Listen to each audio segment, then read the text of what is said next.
Hi, welcome to Yosemite. Hello. Aujourd'hui, je vais vous parler de ma rencontre avec les États-Unis d'Amérique en 2017. Bon, avant de pouvoir partir, je dois vous avouer un truc, j'ai menti. L'année de mon road trip, je passais un BTS et mon oral tombait quasiment à la minute près à l'heure des départs de mon avion. Du coup, j'ai menti, j'ai pris un rendez-vous chez un cardiologue de Paris pour décaler mon oral. Oui, le rectorat oui, je voulais savoir si c'était possible de décaler un oral. Quelle raison ça dépend. Je me fais greffer un pied. Je me fais greffer un pied le jour-là. Pour avoir le droit de rentrer aux États-Unis, tu dois d'abord remplir un ESTA. Un États-Unis. Globalement, c'est un test pour savoir si t'es pas trop attardé pour rentrer sur le territoire américain. Bon, attardé, en fait, c'était pas américain. Donc, on te demande des infos perso, ta taille, ton poids, si t'as fait de la prison ou si tu comptes faire un attentat sur le territoire américain. Chérie, elle est où la case? J'y ai tué toute ma famille en petits morceaux et fait un ragoût avec et les ai servis à la cantine de l'école. Donc, les stars remplis, le jour J, on arrive à Roissy. Et là, il est 8h du matin, il y a une charmante demoiselle qui me propose une dégustation. Moi, gentiment, je me dis, ça va être du chocolat, des gâteaux. Non, de la vodka. À 8h du matin, elle me propose de la vodka. Bonjour monsieur, de la vodka? Du shit? Du Xanax? Du piment d'Espelette. Donc le vol se passe bien, on arrive à Salt Lake City. T'as vu mon accent? Et la douane américaine, c'est pas la douane française. À la douane française, tu passes avec de la drogue, des claquettes chaussettes, un t-shirt I love Wuhan. Aux États-Unis, c'est différent. On te pose 245 questions. Okay guys, do you know this man?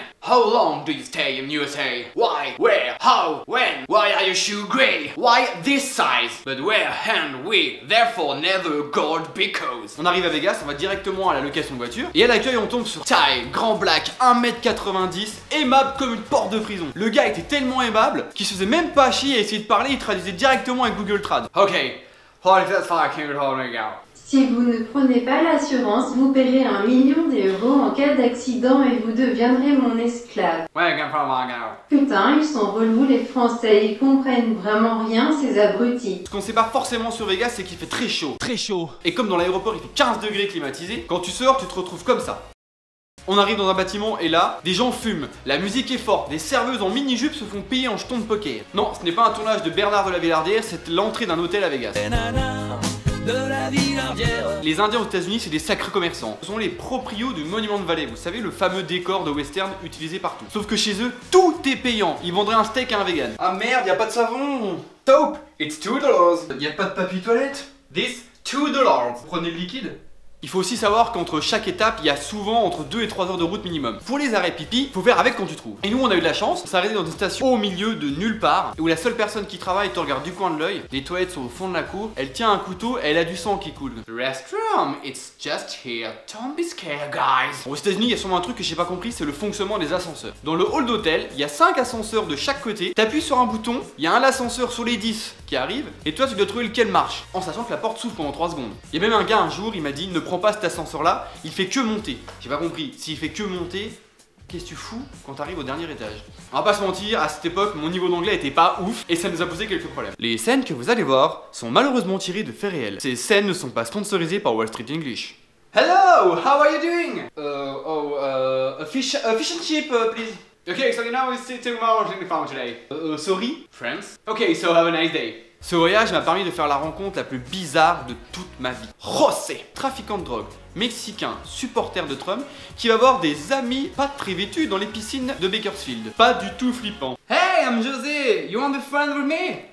Oh, this? No, it's not a brass electronic. José, range ta machette. Je me suis fait une grosse frayeur dans la Death Valley. Vallée de la mort, quoi. Parce qu'il y avait un panneau écrit Turn on the clim. Bake the clim et j'ai oublié. Turn on ou turn off. Le problème, c'est que j'ai mal lu. Donc je me suis fait une frayeur pendant à peu près 10 minutes. J'ai éteint la clim et j'ai failli mourir. Je crois que c'était écrit turn off, hein.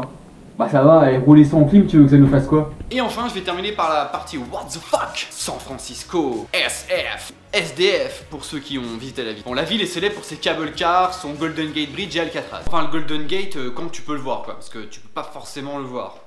Par contre, dans cette ville, tu rencontres quelqu'un de fou tous les 2 mètres. Hi, I want this cookies, please. I want the same cookies as this man.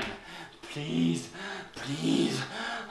Laissez le cookies, je vais prendre un avion et je vais vite rentrer. Donc voici une photo que j'ai prise à San Francisco. Donc là on a une dame qui range sa voiture, on peut l'avouer très bizarre, hein. Il manque une roue, elle est complètement défoncée. Ce qu'on voit pas sur la photo, c'est qu'il y a des poupées de Chucky qui dépassent du coffre. Et en face, on a un mec qui est venu avec sa chaise de camping pour emballer du poulet cru, donc des grosses escalopes de poulet cru dans du papier d'aluminium, ce que tout le monde fait à la sortie d'un parc. Et ces deux personnes sont en interaction puisque cette dame lui crie fuck you, fuck you, fuck you. Et lui continue d'emballer son poulet. Ceci est une scène quotidienne qui arrive toutes les 2 minutes dans San Francisco. J'ai vu tellement de choses bizarres qu'il n'y a même pas de vanne à faire dessus, rien que les illustrer ça suffit. Voici 2 personnes que j'ai vraiment rencontrées en face de moi dans le bus de San Francisco.